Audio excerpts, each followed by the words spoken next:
మా ఏంటి ఏపేస్తున్నావు? సేమియాలు. దేనికమ్మా? సేమియాలు దేనికమ్మా అంటే అంటే సేమియా ఉప్మానా సేమియా అక్క దేనికి అని? సేమియా తమ్ముడు సేమియా చేయమన్నాడు. ఇప్పుడు కూడా కాదు, అసలు 2-3 రోజుల నుంచి ముందు నుంచి చెప్తున్నాడు, అమ్మ సగ్గు బియ్యంతో ఏదైనా చేయమ్మా, సగ్గు బియ్యంతో ఏదైనా చేయమని చెప్పేసి.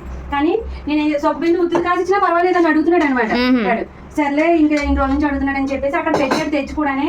నేను ఏం చేశానంటే ఇప్పుడు సేమియా కాద్దాము అనేసి సేమియా కాస్తున్నాను. ఇప్పుడు కాయ్ ఇదిగో సేమియాలు అయిపోయాను. ఇక్కడ చూడు, సగ్గుబియ్యం ఆల్రెడీ ఉడకబెట్టుకున్నా. మనకి కుక్కర్లోనే బాగా ఉడుకుతాయి అన్నమాట సగ్గుబియ్యం అనేది. లేదంటే మామూలుగా ఉడకబెట్టుకునేటప్పుడు చాలా టైం పడుతుంది. సగ్గుబియ్యంలో కుక్కర్లో వేసేసి 4 కోతలు ఏం చేస్తే మంచిగా అయిపోతుంది. ఇక్కడ సేమియాలు కూడా అయిపోయినాయి కదా. ఇక్కడ పాలు పెట్టుకున్నాను, ఒక 1/2 లీటర్. కొంచెం వాటర్ వేసుకున్నాను, వేసుకోవాలి. ఇప్పుడు ఇది బాగా ఉడకాలి ముందు.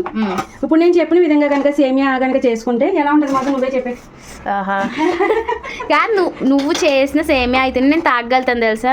అసలు బయట నేను వేరే వాళ్ళు చేసిన సేమియా ఎప్పుడు తాగలేదు కూడా. నేను కూడా తాగలేదు. తాగుదామని దాన్ని అవతారం చూసినా కూడా తాగబోద్దు అవుదా అనమాట. అంటే ఇప్పుడు నేను క్రిటిసైజ్ చేయట్లేదు, వాళ్ళు చేసింది వాళ్ళకి నచ్చుతుంది. మనకి ఫస్ట్ నుంచి అలవాటు లేనిది. మనకి ఇలా చేసుకుని తినడం అంటేనే ఇష్టం. అలా అనద్దు వేరే వాళ్ళు, అది వాళ్ళ ఇష్టం, వాళ్ళు ఎలా చేసుకుంటారు అన్నది.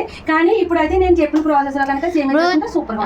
చాలా మంది ఇరిగిపోయినట్టు కూడా అంత నాకు అందుకే నచ్చకపోయి చల్లారిపోయింది ఇచ్చారు అనుకో, అది ఒకటి నచ్చదు నాకు. ఒక్కొక్కరు ఏం చేస్తారంటే ఉత్తి పాలలో సేమియాలు ఉడకబెట్టేసి అదే పంచదార కలిపేసి సేమియా అంటారు. అదే ఇప్పుడు పల్చగా ఉంటాయి, నీళ్ళు ఎక్కువ ఉంటాయి, నాకు తాగబుద్ది అవ్వదు. అలా కాకుండా కొంచెం ఎన్నో కాదు, జస్ట్ ఇలా గుప్పుడుతో 2 గుప్పులు వేసి ఇలా సొబ్బిని ఉడకబెట్టి చేస్తే ఇది కూడా ఎక్కువ ఉండకూడదు. మరీ ఎక్కువ ఉందనుకో గడ్డ కింద కట్టేస్తుంది.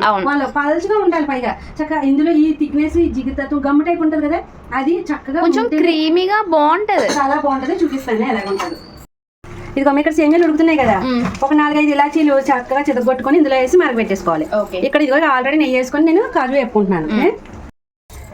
ఇదిగోమ్మా మనకి సేమియా ఉడికిపోయింది. ఇక్కడ ఇప్పుడు బంద్ చేసేస్తున్నాను. ఇక్కడ బంద్ చేసేసిన తర్వాత ఈ సగ్గుబియ్యం ఇందులో వేసుకోవాలి. సరేనా? ఇది ఇలా కలిపేసుకున్నామ్మా. మనకి కావాల్సినంత షుగర్, ఎంత తీపి తినగలుగుతాం అంత. సరేనా? ఇదిగోమ్మా మనకి సేమియా రెడీ. చూసావా ఆ సగ్గుబియ్యం అవి వేసాక ఎంత బాగుందో, చక్కగా ఇలాగా ఉండాలి సేమియా అంటే. సరేనా? ఇప్పుడు కాజు వేసేసుకుందాం అందులో.